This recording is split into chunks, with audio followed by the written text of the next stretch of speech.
WIXY1260 Online is excited to be joining the 2019 Summit Racing Equipment iX Piston-Powered Autorama for our 5th year, and will be hosting some All-Stars of our own.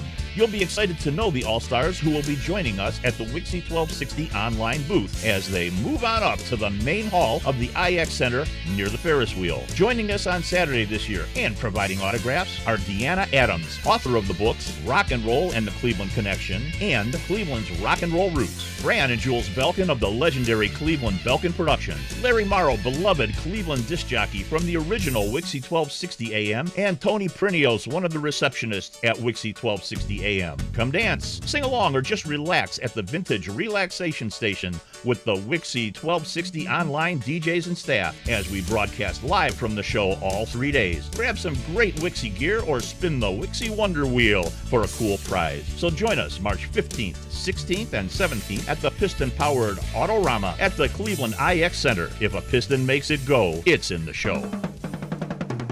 1260 WIXY. There's Viceroy. Hey, Vintage Vinyl. How's it going? The other How you way. doing, man? We How you are, doing? We are at Autorama 2019 Yeah, at the WIXY 1260 Online booth and mobile studio.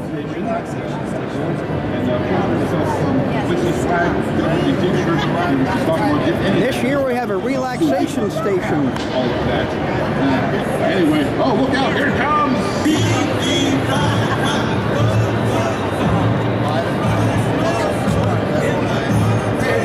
Wave!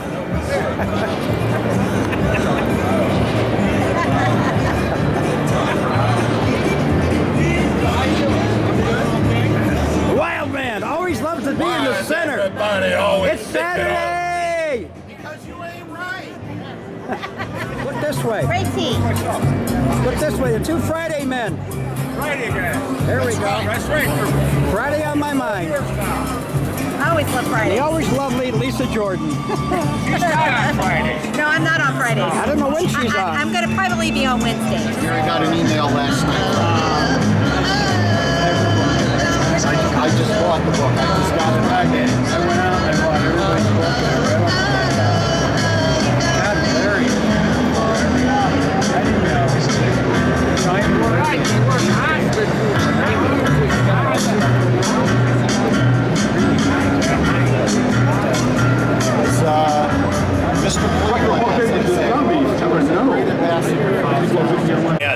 And I want to tell you something. Growing up there at that time, over the summer, Come on down to what you do. Say hello to this is Super Billy and Super Marine and everybody else that we have here with this is 52 as well.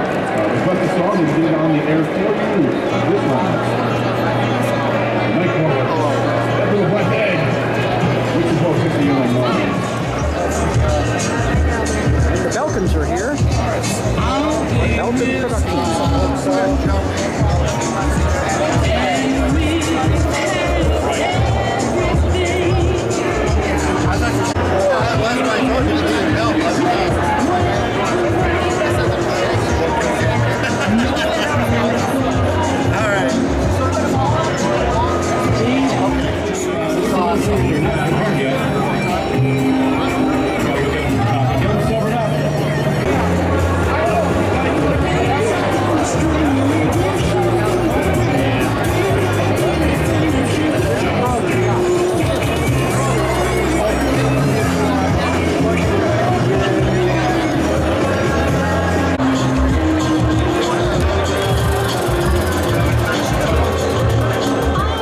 Broadcasting live till 10 o'clock tonight. We got lots of good stuff for you. So I'm telling you, it's there ain't no better place to be but WIXY1260 Online, except here at the iX Center with us. So we'll be looking for you. Come on down. All right, hey, listen, let's take a look at some WIXY Manual, shall we? It's the best of the best.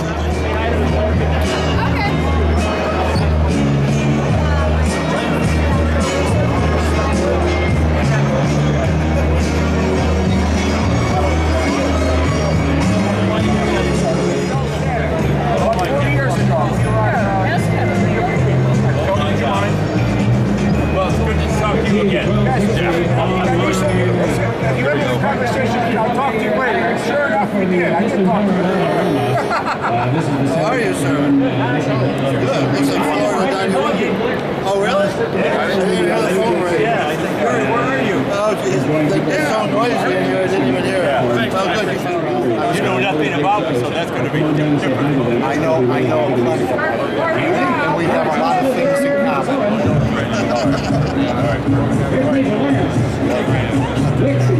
Well, Tony, if you just want to work on what you do, we'll get the light stuff ready.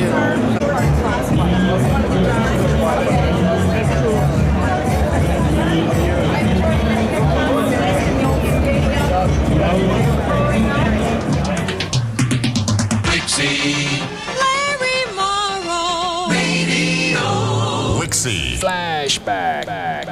It's the Duker, Larry Morrow on WIXY1260. Time is 12 noon. For the second year, WIXY1260 presents the Top 100 Countdown Show, a year in review of the most popular records for 1967. Starting with number 100, WIXY will count down the biggest hits according to their popularity in Cleveland during the past year. A souvenir copy of the Top 100 for 1967 is available in Monday's Cleveland Press. Now, WIXY1260 proudly presents the Top 100 Countdown Show for 1967. Let's move on with Bunny Siegler. Good afternoon, everybody. The time, 12 noon. Let the good times roll.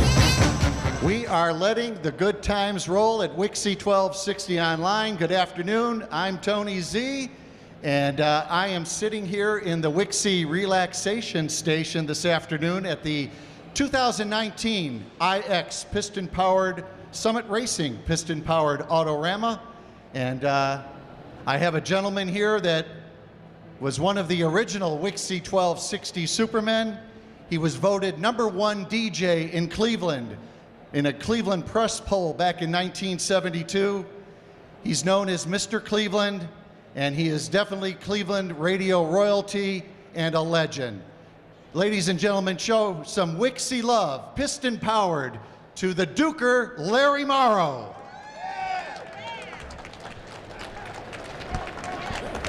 Thank you, Tony. Duker, welcome to WIXY1260 Online. Boy, that's quite an intro. Well deserved. Well deserved. Thank you very much. And as I was just sharing with you, our paths had crossed many years back, and I just showed you some photos that I had taken when I was about 15 years old.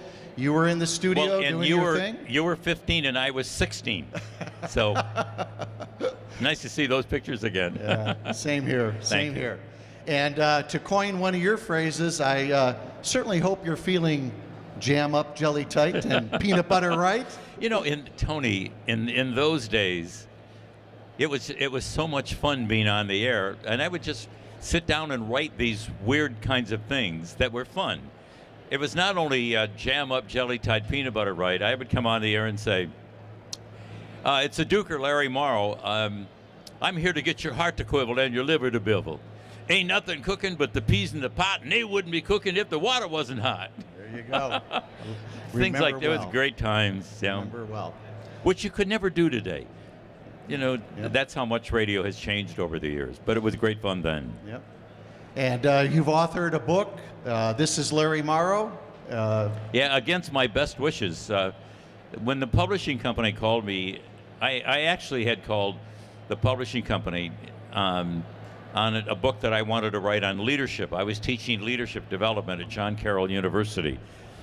And he said, "Larry, nobody buys those books. Why don't you write a book about your career?"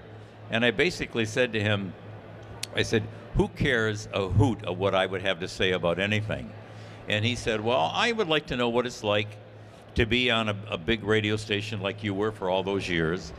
What's it like to introduce the President of the United States? What's it like to be in front of 450,000 people?" And on and on and on. And then I agreed to write 3 or 4 chapters of the book to see if he liked it or not. So I wrote 3 or 4 chapters, never believing that they would go ahead and ask me to write the book. So he said, "Okay, we're ready to go." So then I sat down and I wrote it, and I enjoyed it. I enjoyed doing it. Well, I just I bought the book back in the fall and went through it for the second time in preparation for today. But you know, have a few things I'd like to touch on with you, and You bet. and then obviously get your thoughts on some things that you want to talk about as well. But I guess one of the first highlights was when you were back in 1956 on your way to boot camp for U.S. Marines, and thank you for your service. Thank you. You had a chance meeting in the Chicago airport. Yeah, that's a story from a long time ago. Yeah, I was with a bunch of guys. We left Detroit, which was my hometown. We left Detroit and with a stopover in Chicago. And Elvis Presley had his first hit song out called Heartbreak Hotel. And you had just, every once in a while, you got a chance to see him on television. And so the plane had landed, and we had an hour and a half before the next tour out to San Diego, California, to the Marine Corps Depot. And we went into a bar just to get a Coca-Cola or something. And I said to the guys, I said, look who that is. And they said, what are you talking about? And I said, that's Elvis Presley sitting at the bar all by himself. Let's go up there and say hi and get an autograph. So we did. And said, Elvis, congratulations, you know, on your hit record. I've been a fan for as long as you've been out there, which had not been that long. And he, for the most part, in his own way, said, thank you for your service. He didn't say that. That was not a popular term in those days. But so I said, okay. He thanked us, and what did we know? A year later, he'd be in the Army. But he signed an autograph to all of us on these little paper napkins. None of us, I'm sure, have that napkin. I surely don't. And wouldn't that be nice to have? And I think in the book I called that my very first interview. Well, this is a pinnacle interview for me. Yeah. We got Well, since my baby left, man himself. I found a new place to dwell. Well, it's down Tony Z, WIXY1260 Online, a little reminiscent, the first song, Heartbreak Hotel there by Elvis Presley.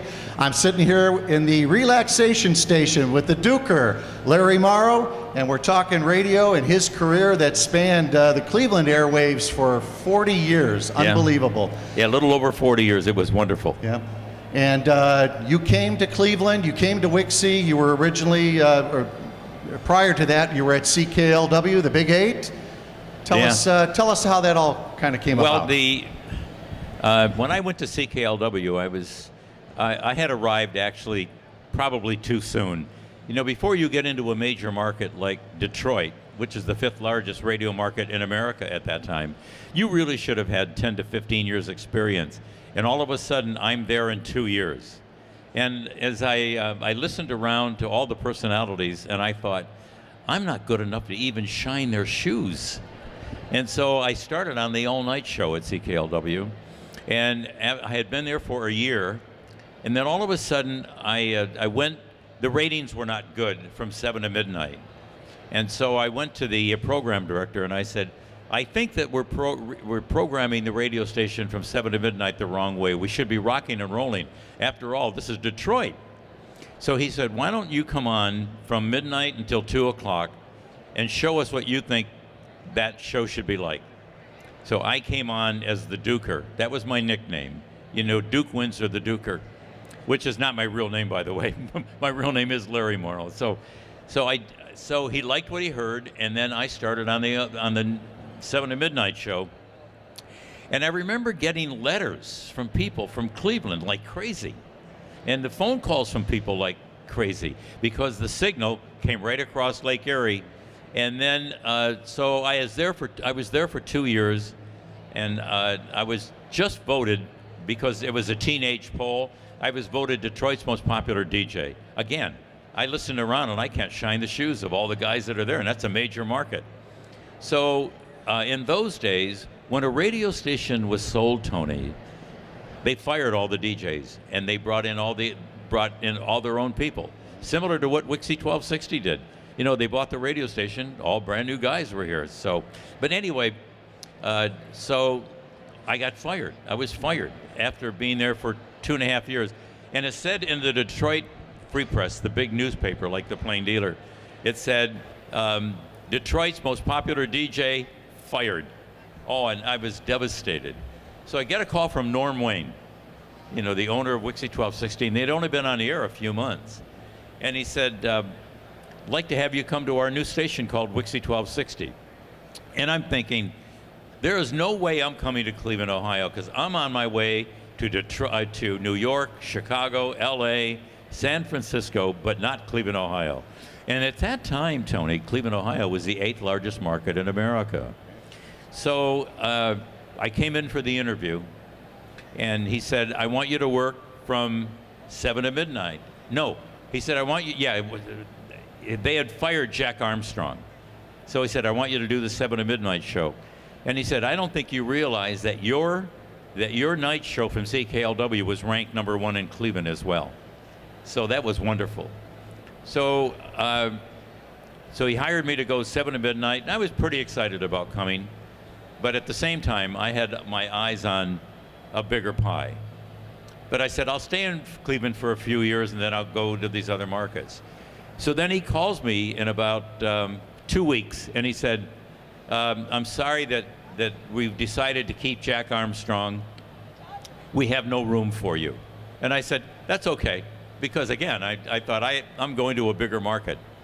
Then he called me about a week later, and he said, would you consider coming back to WIXY1260 and doing the midday show from 9 till noon?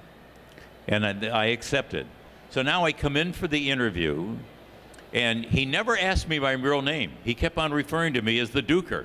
He said, oh, this is going to be great. Duke Windsor is coming to Cleveland, Ohio. And so I get hired. Jane Scott does an interview with me. And she said, do you know how excited that we are that Duke Windsor is now coming to this new radio station, WIXY1260? As a matter of fact, she wrote, and I brought it with me because I couldn't remember. It said, when the Dukers set foot down in Cleveland, an iconic brand was born. That was Jane Scott's quote when I came here. And so she puts in there, she said, by the way, is your real name Duke Windsor? I said, no. She said, what is it? And I said, it's Larry Morrow. And so she puts in the paper, WIXY1260 makes the Duke theirs, and below the picture, on the Action tab, the Plain Dealer Action tab magazine, put my real name. So now Norm Wayne is out of town when I go on the air. And the program director, Johnny Canton, said, what are we going to call you? We hired Duke Windsor, but your real name is Larry, and now it's been in the paper. So he said, why don't you go on the air as Larry Morrow? And he said, and then when Norm Wayne comes back in a couple of weeks, we'll change it back to Duke Windsor. And I said, I don't know if that's going to work.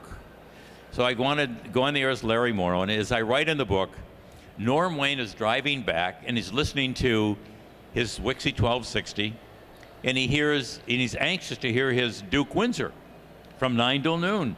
And he hears this guy called Larry Morrow and said, who the heck is that? I mean, that sounds like Duke Windsor, but who's Larry Morrow? And he comes in town, he walks in the studio, he didn't open the door, Tony, he pushed it open. And he looked at me and he said, who the hell is Larry Morrow? He says, you've blown the whole thing. After the ratings came out about 18 months later, and now I'm #1, I wrote him a little note next to the ratings, and I said, dear Norm, you no longer have to ask who the hell is Larry Morrow.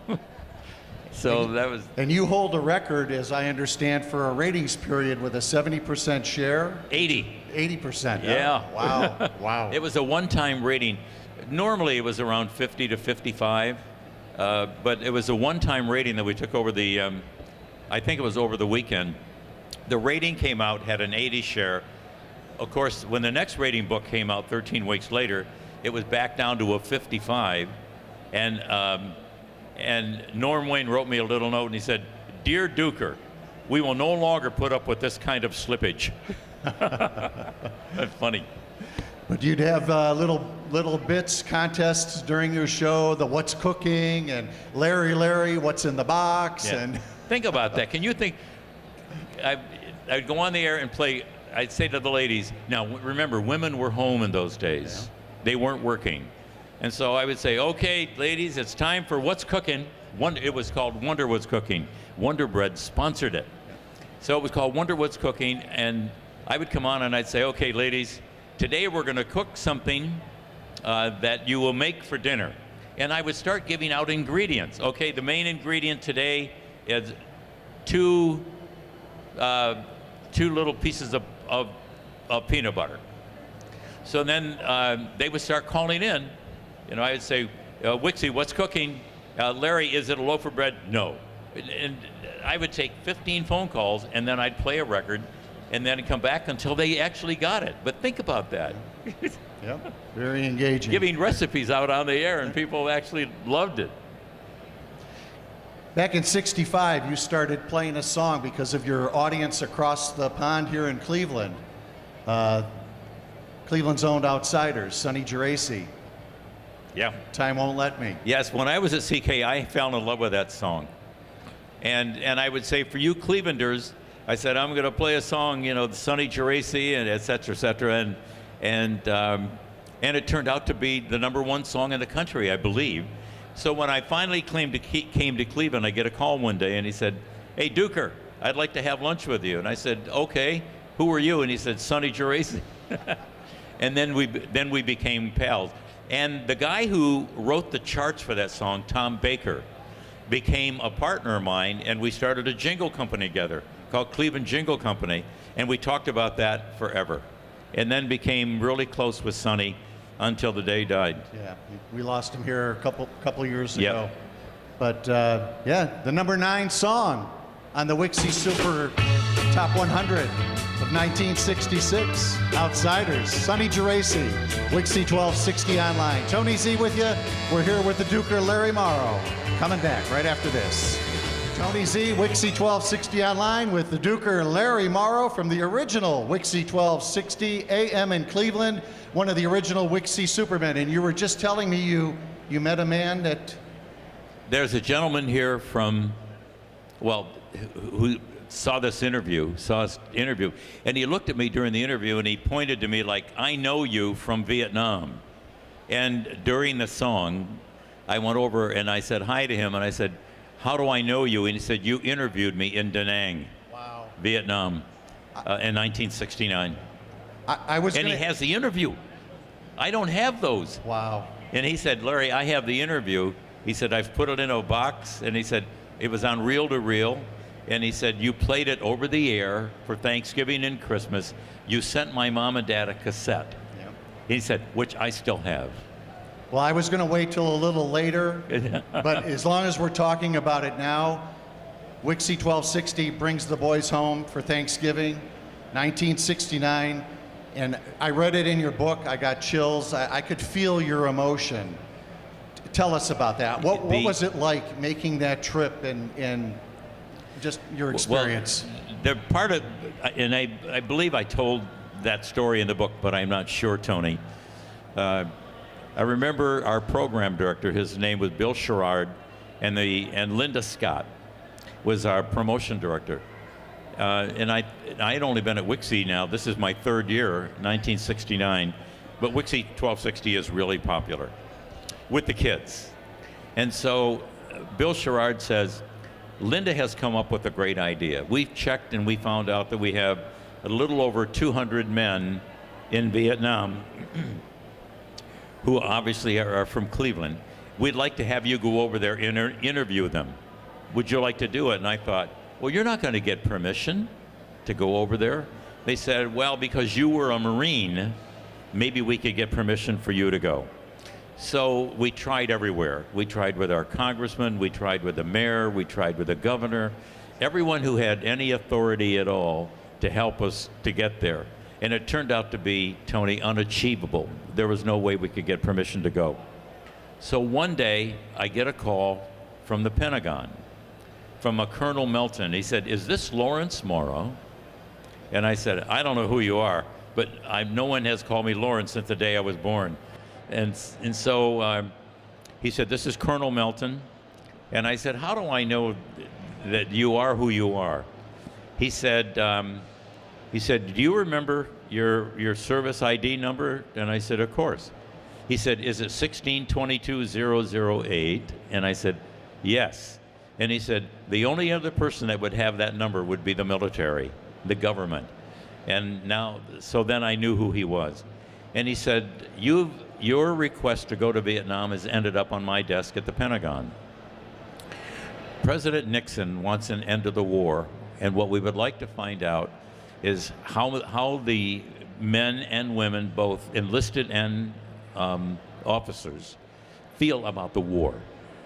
So we're going to send you over to Vietnam with a writer from Life magazine and a film crew from WFIL in Philadelphia. You'll interview all the Clevelanders. We'll tell you exactly where they are. But at the same time, everyone that you run into, you have to ask them how they feel about the war. Make that confidential report back to me, and nobody's to know about that report until you get back from Vietnam. I said, fine. So now I get my papers in the mail, Tony, and they are addressed to Major Lawrence D. Morrow. I get out of the Marine Corps as a corporal. I went private, private first class and then corporal. And so I called the Pentagon back and I said, you've made a terrible mistake. I got out of the Marine Corps as a corporal. You addressed it to Major. They said, Colonel Melton will explain it to you when you get to Saigon. So now I get to Saigon. I go to see him immediately. And he said, the reason we're going to give you the rank of major is so you can go anywhere in Vietnam you want to go as an officer. And he said, would you like to have a gun? I've noticed that you were an expert with a .45. And I said, I was. He said, would you like to have a weapon with you? And I said, of course. And I said, why would you even ask that question? He said, well, if you're an officer and you get caught, he said, the chances are they won't kill you. They'll negotiate to get their people back for you. And so he said, and my guess is that you shouldn't carry a weapon. You can if you want. So I said, no, I will not have a weapon. So I went all over Vietnam, exactly where I needed to go to interview the Clevelanders without a weapon, but as a major. And it was so cool, Tony, having captains and first and second lieutenants salute me. And I thought, this is really great. And I went over there in my Marine Corps uniform as well. And obviously, because of the height of the war at that time and coming back, and when WIXY made those tapes available to the parents of the guys that were overseas and playing the tapes on the air, obviously a life-changing moment for you. I know you're very passionate about it, being ex-military, but certainly a highlight for your career, a highlight for the station. Kudos. Well, Tony, I made an agreement with everyone I interviewed. I said, number one, when you get back from Vietnam, please call me because I want to take you to lunch. And secondly, let's become friends. And what was interesting when I was there was whenever I would see anybody, they would recognize me immediately from WIXY1260. And I would go up and I would say, hi, Tony, it's the Duker. Oh, Larry Morrow, the Duker from the world is here. And when you're in the military, anything outside of where you are is called the world. And one of the stories that I remember, there were so many, but I will only tell you one. I was just getting ready to leave Vietnam. I had gone down through the Ho Chi Minh Trail, and I ended up in Cam Ranh Bay Hospital. And so I thought, I had not interviewed any of our people in the hospital yet. So I had a tape recorder on my left shoulder and a tape recorder over my right shoulder. And I walked through, just like you see in MASH, the green doors with a red cross. I walked through and I took 3 or 4 steps, and I didn't realize where I was at the time. And I was so upset by what I saw, I walked back. I had to compose myself, and off to the right-hand side of the doors, which I had not recognized, was amputee section. So now I composed myself. I walked back through the green doors with the red cross, and off to the left-hand bed was a Clevelander. There were 3 Clevelanders in there who had parts of their body amputated. And it was interesting. They would say, Larry, look, I'll do the interview, but you can't tell that I've lost a limb, because when I get back to the States, I want to be able to show my mom and dad my new arm or my new leg. And it broke my heart. But how brave these young men were. And I remember, that's what I remember most about my trip to Vietnam. And then I didn't realize the impact that it would have on Cleveland. Of all the interviews that I did, we sent a cassette of that interview to every single parent. And I still have some of those letters from the parents saying, thank you for talking to my son or daughter and making sure that I got a copy of that interview.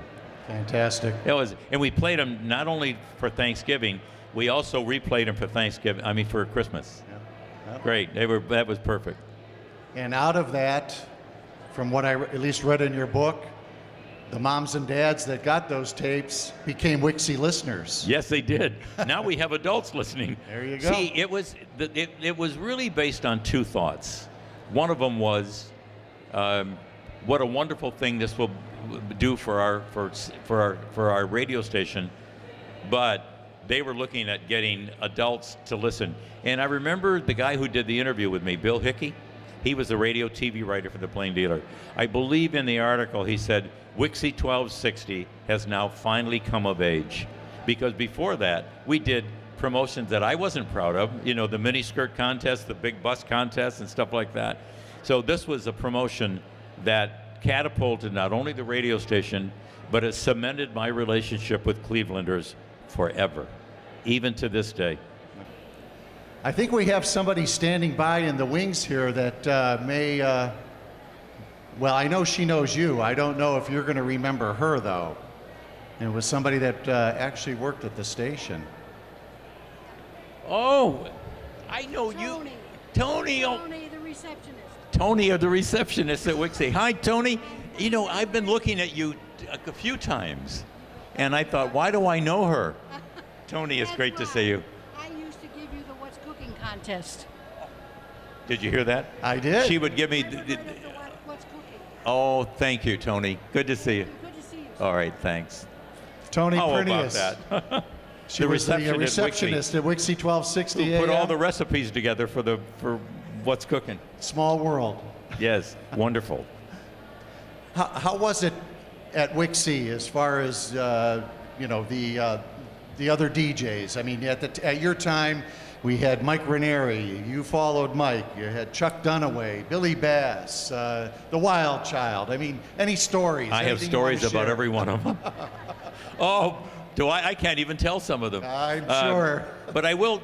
When I first got here, again, I had come from a major market, the fifth in America.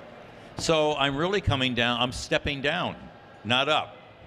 And so when I got here, I started to listen to voices of some people that were very popular, like Bill Randall and Phil McLean. And I thought, these guys were nationally recognized.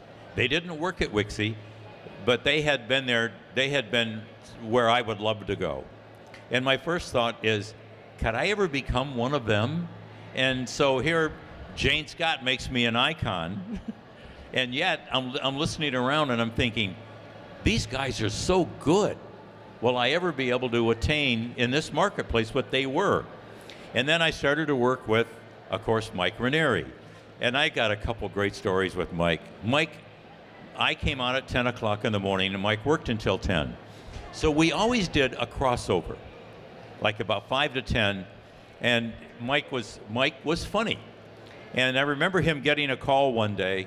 I'm listening to the radio, and it's about 10 to 10, and there's a woman on the air, and she says, when will the Duker come on? And when will the Duker be here?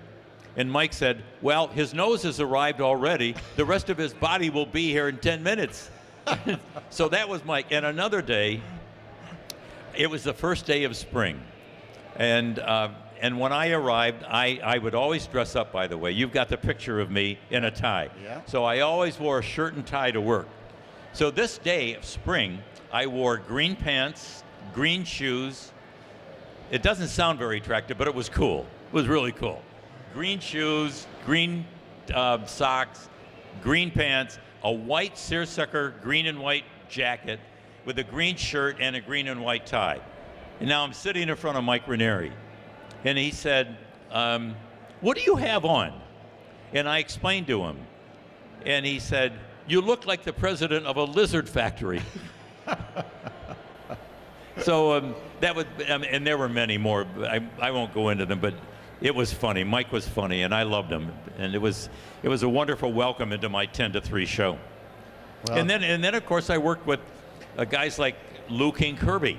Lou had a Cadillac, and he had a fake phone in the Cadillac, and it was a big long stream Cadillac, and we would ride with him to some of our promotions, and it had on the side of it a king, and then there was a fake phone, and when we would pull up to a light, we would hope that the light would be red, and then we would have the phone ring, go brrr, and then he would pull the phone up and say, "This is for you, Tony." And so he was funny as well. And then the Wild Child. I remember one day Norm Wayne, the owner, said, "Larry, there's some funny things going on at the radio station. Would you go down and check it?" And I lived in Parma at the time, and the station was in Seven Hills, which for me was only 5 to 7 minutes away. So I walk in the radio station about 8 o'clock. He's on from 7 to midnight. And I walked in the studio, I walked back out, and I gave Norm a call, and I said, "I don't know what's going on." I said, "But the Wild Child is sitting here doing a show, and he doesn't have a stitch of clothing on. The only thing he has on is his headphones. He is doing the show totally nude." That was the Wild Child. Unbelievable. I used to answer the request line for the Wild Child. Oh, did you? When because we would get credit for studio time for the WIXY school, and so I would answer the request line for his show, and quite a spectacle. Well, you mentioned earlier Jam Up Jelly Tight Peanut Butter Right. I wrote a song for him. It was called The Wild Child Freakout. And in it was, I'm the Wild Child, I'm Jam Up Jelly Tight Peanut Butter Right. We sold 10,000 copies, and I gave all the money to charity. We went to the Plain Dealer. The Plain Dealer put it right on the front page and said, "If you want a copy of the Wild Child Freakout, WIXY1260, you can buy it here, and we give the money to charity." So we sold 10,000 copies overnight. I think we actually have that song in our music library. Oh, do you? Yeah. Oh, yeah. That's fun. We're gonna take a little break here, get back to some music just real quick, and then we'll come back and kind of wrap things up. But this next song is actually a song that you got credited for playing. Breaking. And it was The Who. Oh, yes. I Can't Explain. Yeah. Well, we'll explain after this. WIXY1260 Online. Tony Z with the Duker, Larry Morrow. WIXY1260 Online, Tony Z here at the 2019 Summit Racing Equipment IX Piston-Powered Autorama in the WIXY Relaxation Station, and we are here with the Duker, Larry Morrow. So happy to have you here this afternoon. Great to be here. Thank you, Tony. And listening to those two songs, do you have a minute to listen to the story about I Can't Explain? Go for it. I'm working at a station in Flint, Michigan, the station before I went to CKLW. It was called WTRX, Tricks 13. And a buddy of mine, Pete Gideon, had just discovered a group. Well, first of all, he was a promotion director for Decca Records. And they had just signed a brand new group called The Who. And he had brought the song to America, and he said, "Larry, I'm promoting this song, and we wanted to start promoting the song in Detroit." And he said, "But nobody in Detroit will play it." And I said, "What is it?" And he said, "It's called I Can't Explain." So I played it. It turned out to be the #1 song in the country. And when The Who came to Cleveland, and I was asked to introduce them, WIXY1260 and, of course, Belkin, who were here earlier. Yeah, they brought The Who here, and I introduced them. But before they played that evening, we went to Otto's Grotto in downtown Cleveland, and I had dinner with The Who. And they gave me a gold record thanking me for breaking the song. Awesome. As the first person in America to play it. Very good. Yeah. Very good. So that was, and then of course with the Wild Child, we were just thinking of he was so wild, and he had all these sayings. "I live in the woods. I know all the trees by the first name." So that's when I sat down and wrote "Get It On," and put my Jam Up Jelly Tight Peanut Butter Right in there. So, and again, it turned out to sell a lot of copies, and all the money went to charity. Very good. Great. Very good. So you earlier you were saying you wanted to share some thoughts about radio in general or retrospect as far as then, now. I don't know. What did you want to share? When I came to Cleveland, I never thought of myself, and I spent my entire life, Tony, never thinking of myself as being a great DJ. I just did not. And I don't think, because of the way that I was raised, vanity was never approved in my home in Michigan. And so it stayed with me all those years. And when I was voted Detroit's most popular DJ, that had happened again in Cleveland, I didn't believe it. And then when Mirror Magazine, which was the precursor to People Magazine, picked the top 12 DJs in America. And they called me one day and said, we're going to pick the top 12 DJs in America, and you're going to be the January issue. We're going to have one per month. That is when I was launched nationally, and it made me feel like maybe I have arrived. You know, not only in Cleveland, but maybe I had arrived nationally, and I felt now I have earned my stripes. And it took probably 25 years for me to start believing that I could be part of this whole group of guys that were respected nationally. Yeah. Well, you done right. You done good. I mean, a guy from Pontiac, Michigan, coming to Cleveland, making Cleveland your home, and a great ambassador over the years, not only on the air and off the air, the things that you did behind the scenes with George Voinovich, and back in the day when Cleveland was basically a national joke. You know, you were influential in turning things around, and you know, coming from a guy that grew up, born and raised Cleveland, thank you for all you've done. You know, Tony, I arrived in Cleveland the day of the Huff riots. Yep. And that is when I decided that New York, Chicago, LA were no longer part of my dream, that I wanted to stay in Cleveland, Ohio, and do the best that I could and help turn the city around. I had a sign on my door that said, Cleveland, Ohio is the greatest city in America to live, work, play, and raise a family. And I joined the Voinovich team, and when we turned the city around, that's when he gave me the title Mr. Cleveland. And he said, Larry, there have only been two people in the history of Cleveland that have ever had the title of Mr. Cleveland. You are now number 3.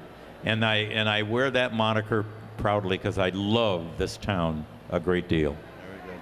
Very good.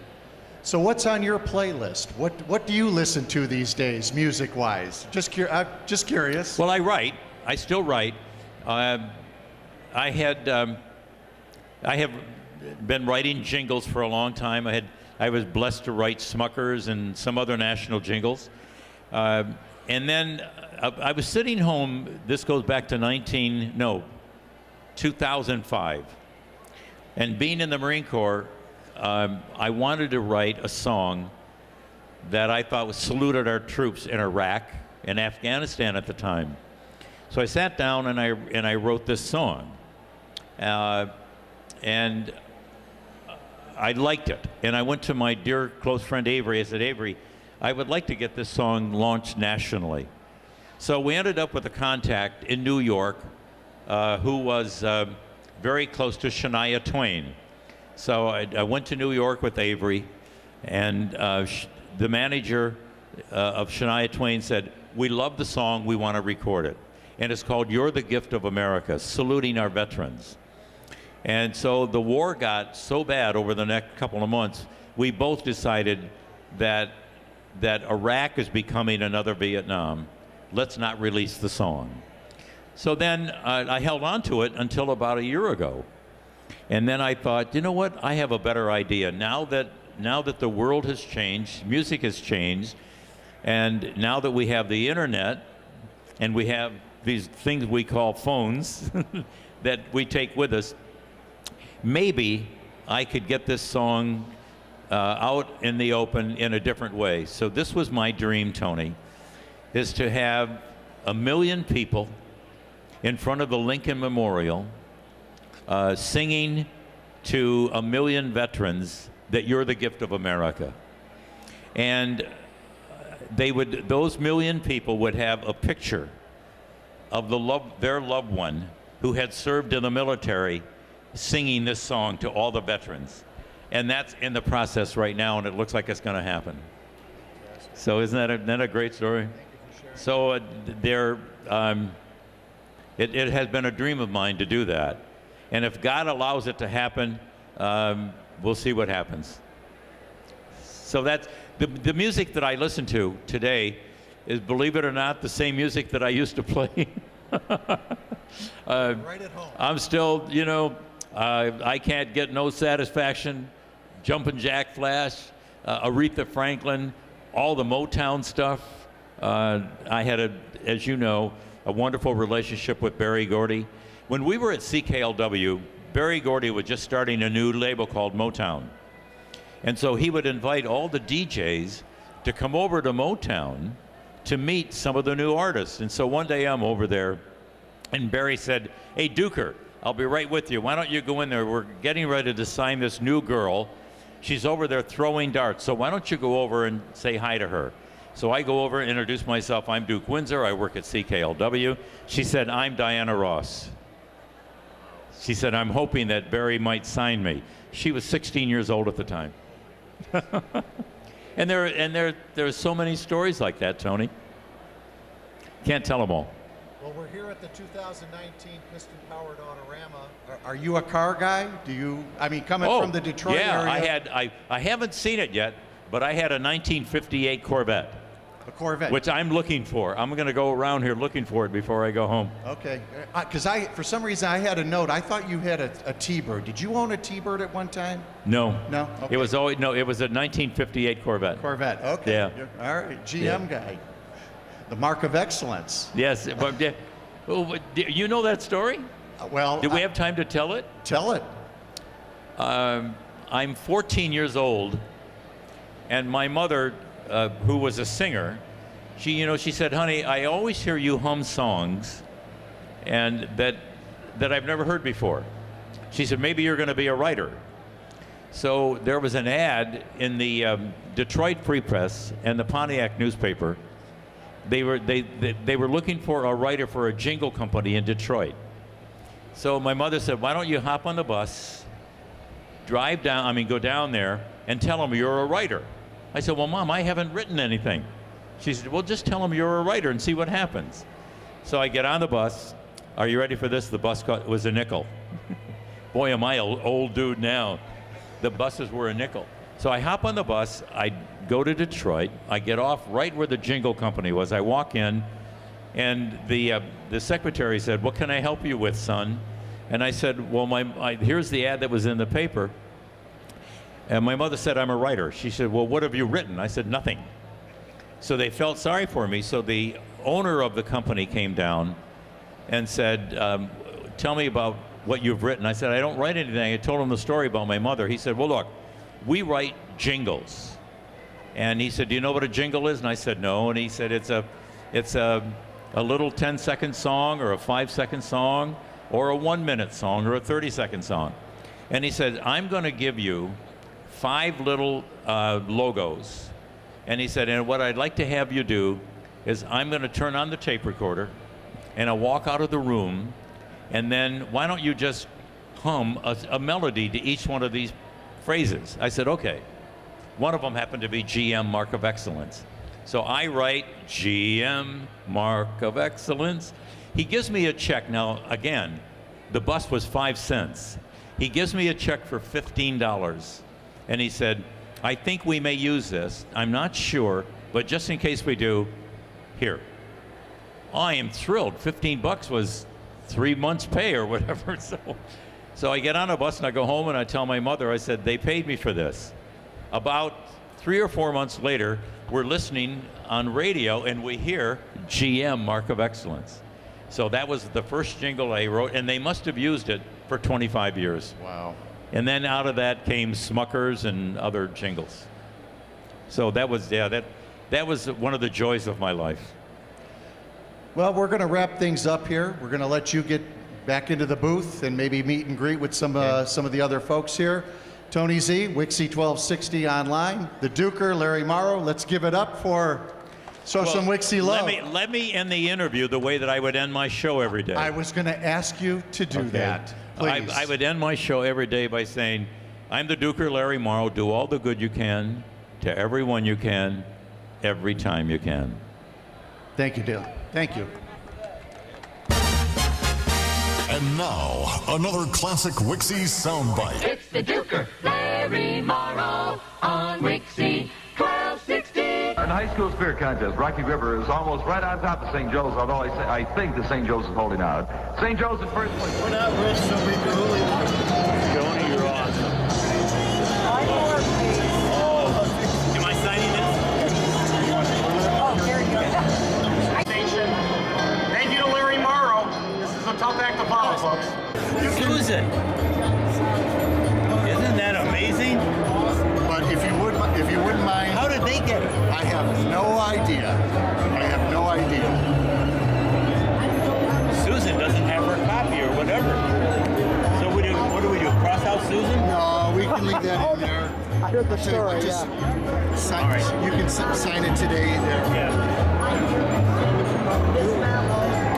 What's the date today? Today is 3/16.